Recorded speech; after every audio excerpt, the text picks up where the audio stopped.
morning. Joan Hamburg with you over WOR, 6 minutes after 11.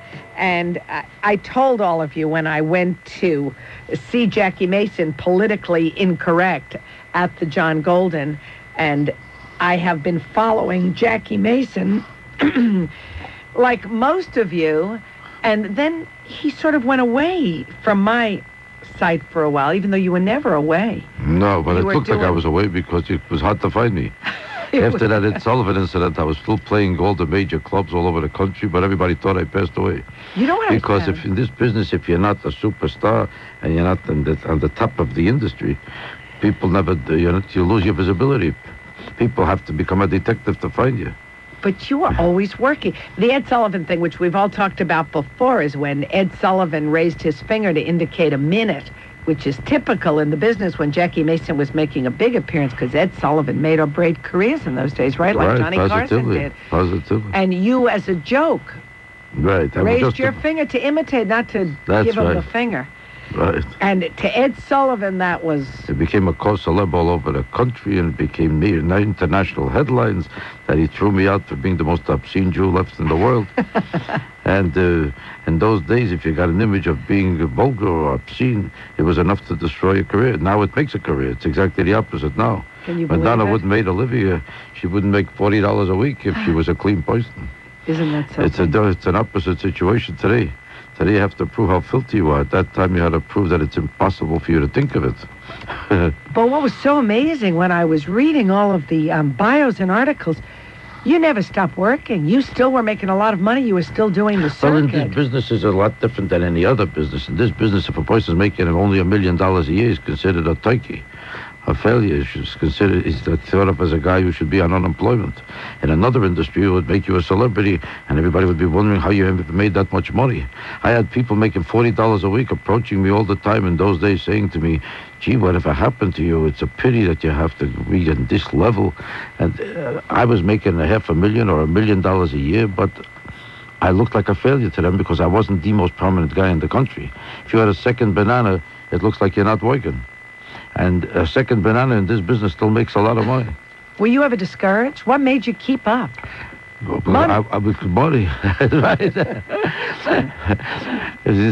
Nobody, could you picture in any other business asking somebody who makes $500,000 a year, what made you stick with it? It's unbelievable. I couldn't believe when I read that you were making $500,000 a year. Well, if you're the second banana, for instance, in Las Vegas, in one of the top hotels at the MGM Grand, you're not even noticed on the bill. Frank Sinatra with who? They don't remember who. That person they never heard of, who they will never notice or remember, is making at least $15,000, $20,000 a week.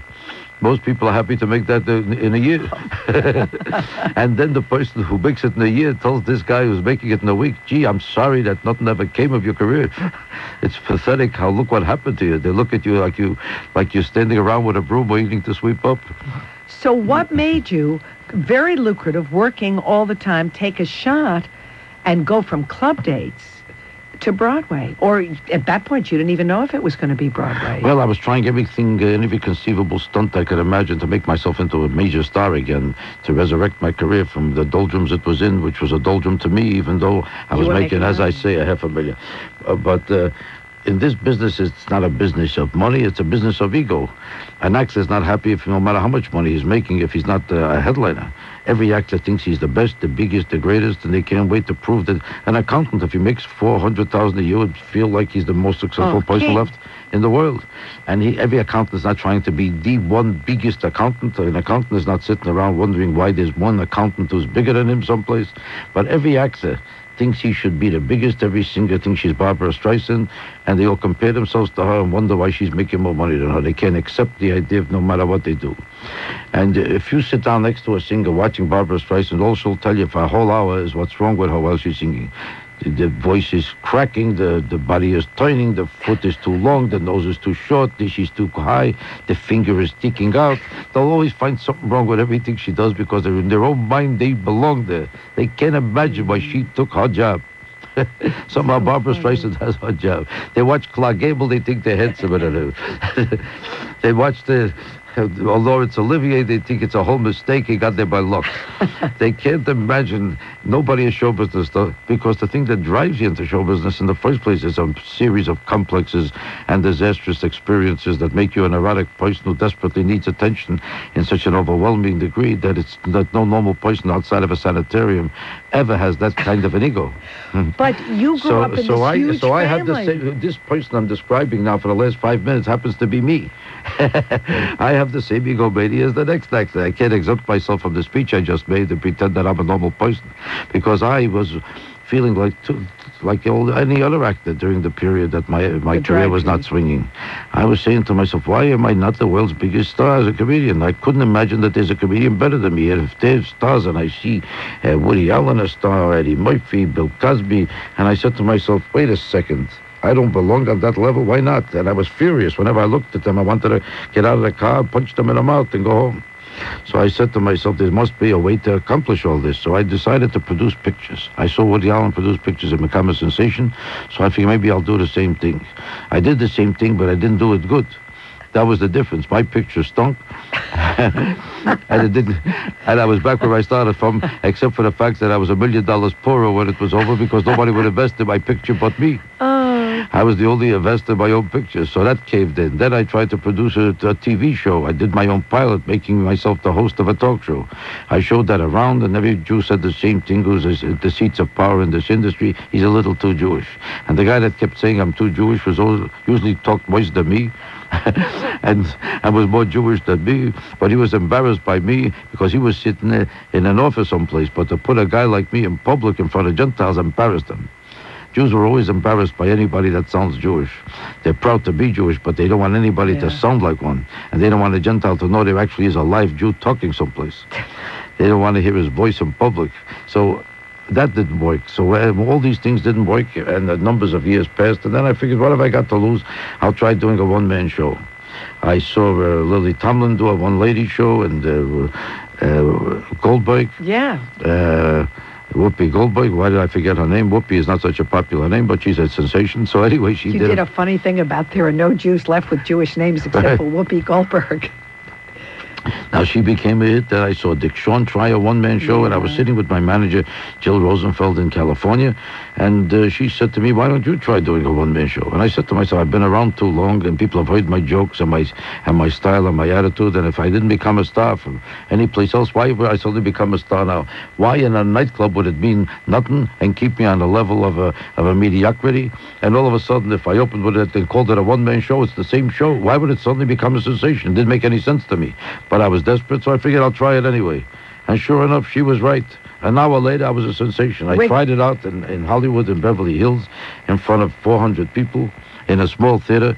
And by the time a half an hour passed, I was being called a whole new discovery, like I came from another planet, like Jackie Mason never existed before, like I was just born 12 minutes ago. And all the papers and all the stars came out to see me. Every article. Right. New York Times. I mean, there wasn't a paper that didn't suddenly hail Jackie Mason. Right. We'll talk about that. And what a shock that must have been, because you were there the whole time. Right. And yet the rediscovery of Jackie Mason at 15 minutes after 11. Jackie Mason is very much here, politically incorrect, his brand new show at the John Golden, which got fabulous reviews and is incredibly funny. Right. We had to let people with AIDS, homosexuals with AIDS, come into the country. Right. But we couldn't let fruit come into the country. Right. Because you write it yourself, right? Well, I never had any writers. I don't talk to writers. If a person tells me he's a writer, I wish him the best and get him out of the building as fast as possible, because I know that just by saying hello, he's going to say he wrote my act. As soon as you say hello, the hello is the one hello that I thought of first. If I say excuse me, I said before you, and it becomes a lawsuit that I met him personally, and that if I'm short, and he happens to be short too, he says the idea of being short came from me. Everybody is looking for a lawsuit, and everybody tries to see if they can make a living from somebody else's success. And there's enough sick people in the world to bother your head off.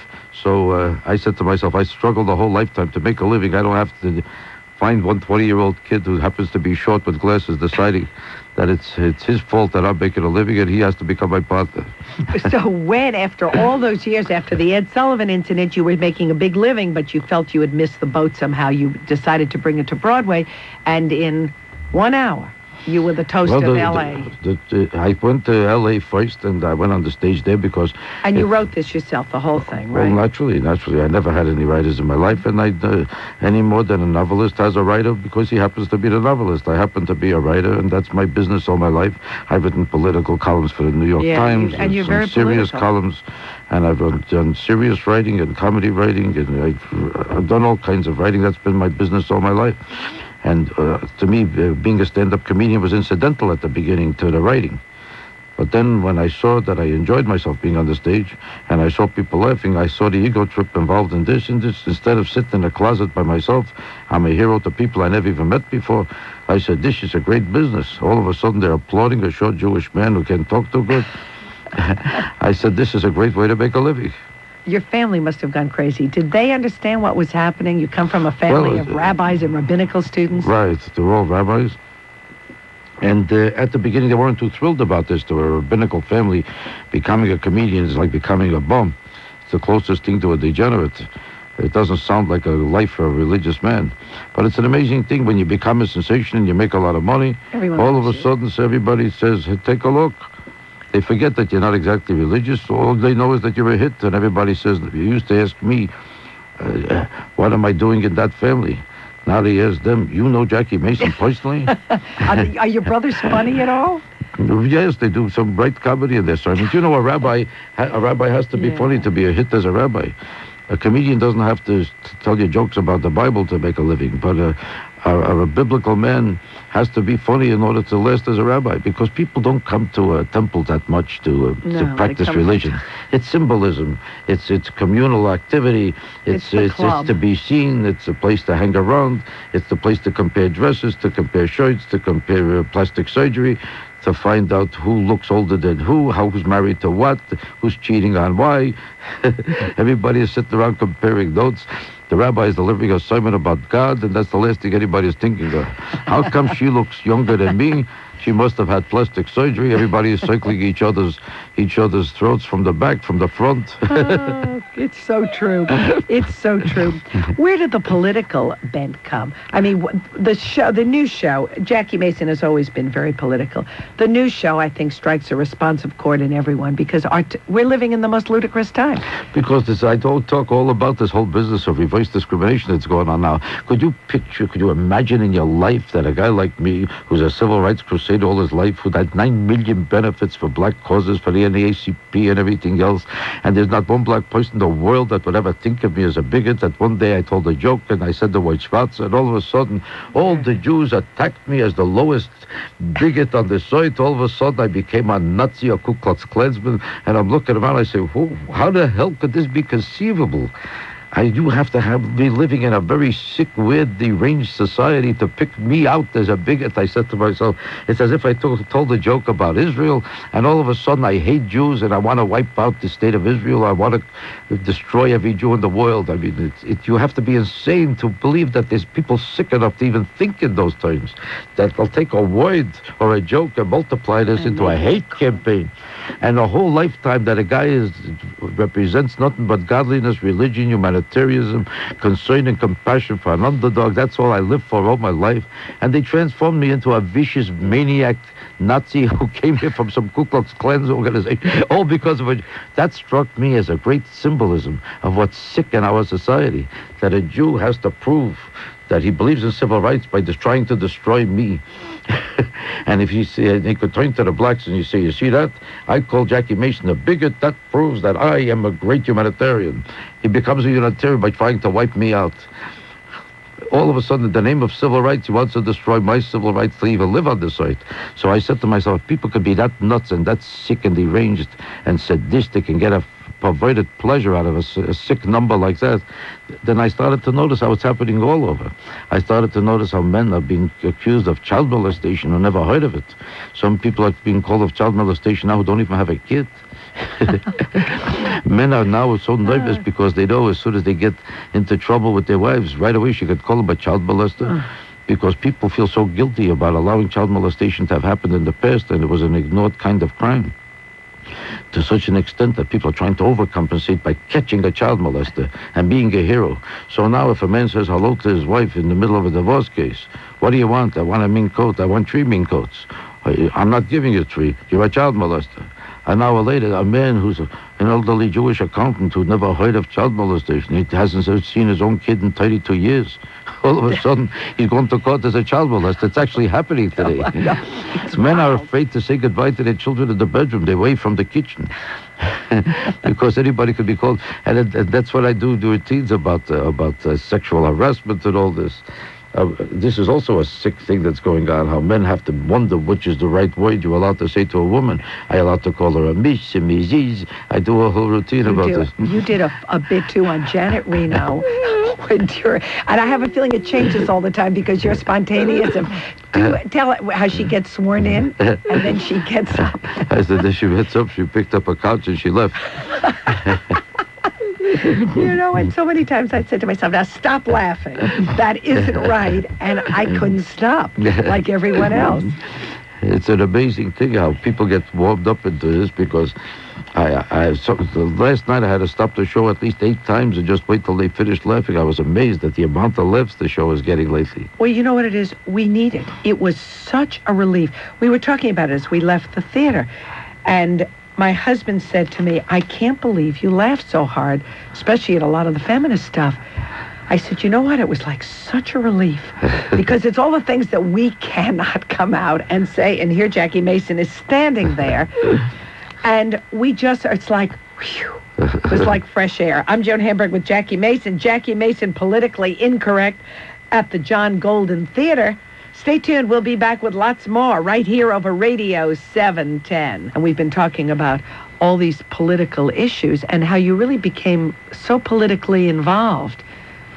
Well, I became politically involved for the same reason that everybody else becomes politically involved. They're mad, they're disturbed about something, and they get nauseous from a certain situation, like the people who are fighting abortion. They may have never been concerned at all about political issues, but an abortion disturbs them for some reason.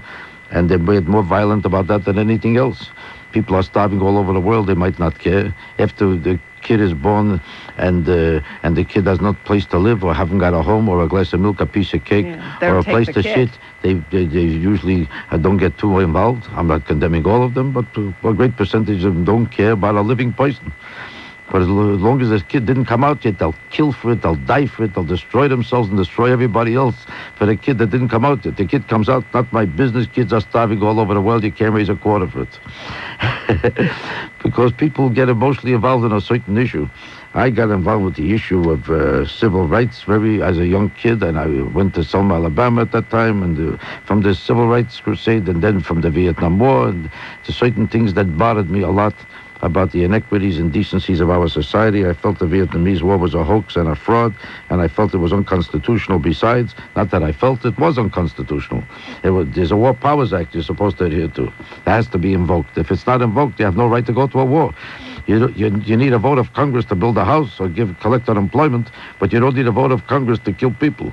Any American president who has involved in a sick ego trip or a bad election campaign and thinks he might lose could start a war Thursday, and since everybody becomes patriotic as soon as we get involved in a war, and we have to prove our patriotism by being on our side, whether it's right or wrong, all of a sudden the president who was thought of an hour ago as an idiot or a lowlife becomes a hero.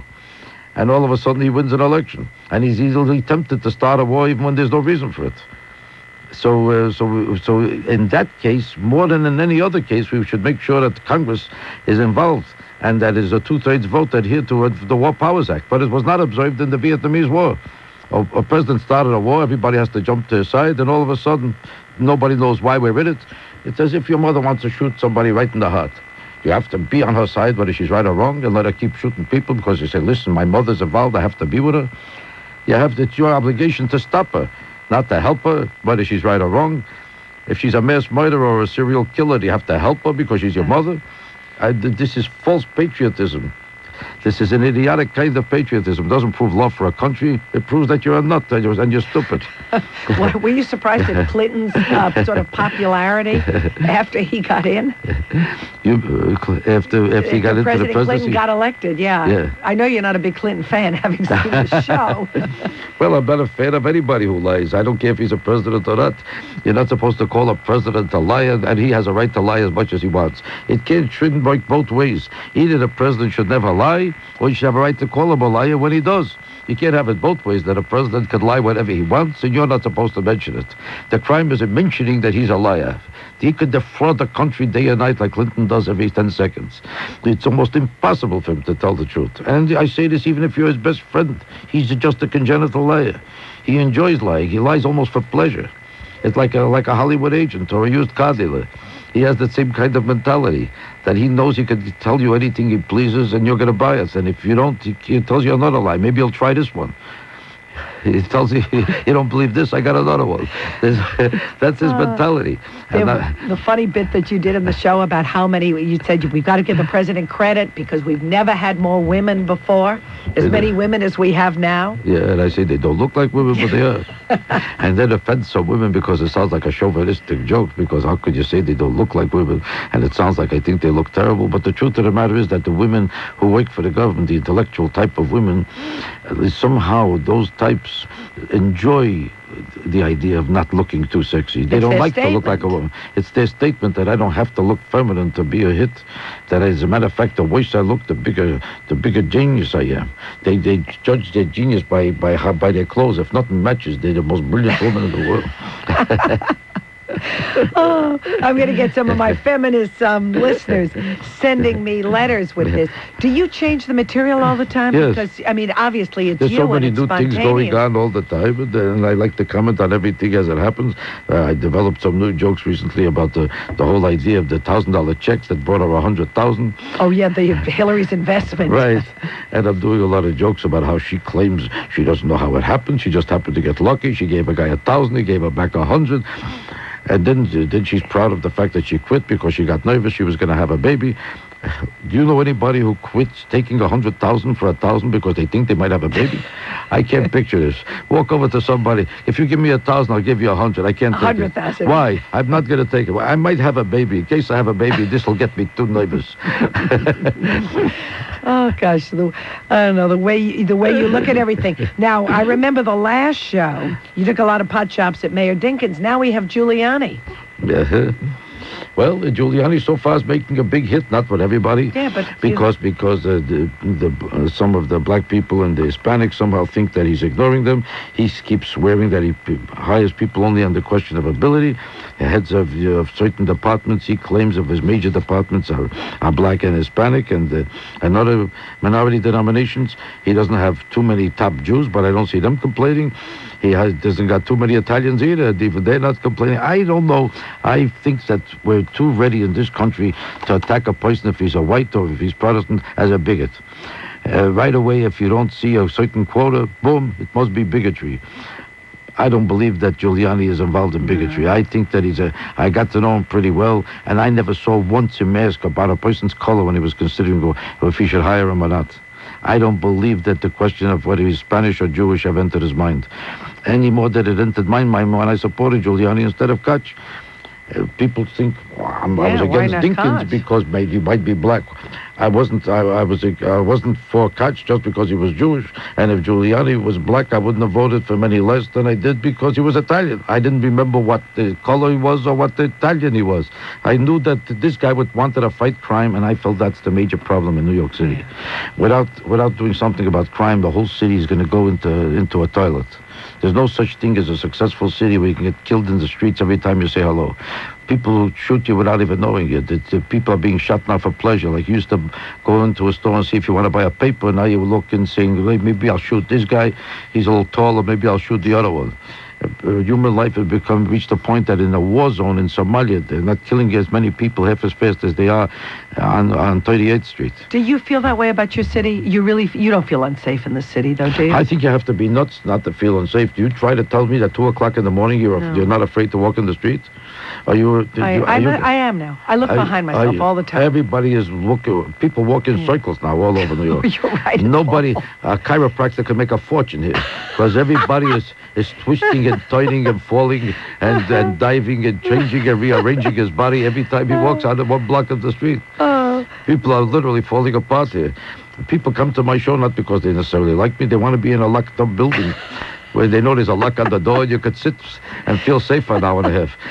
I tell them I'm hilarious. They don't say, I don't care, just keep talking. I'm afraid to leave. I think that's very funny. Well, you had some political aspirations. Do you still have political dreams? My political aspirations had nothing to do with being ambitious about politics. I'm not looking for a forum in politics. I wanted to be like a public advocate. That was the job I was looking for because I want to fight for people who need help.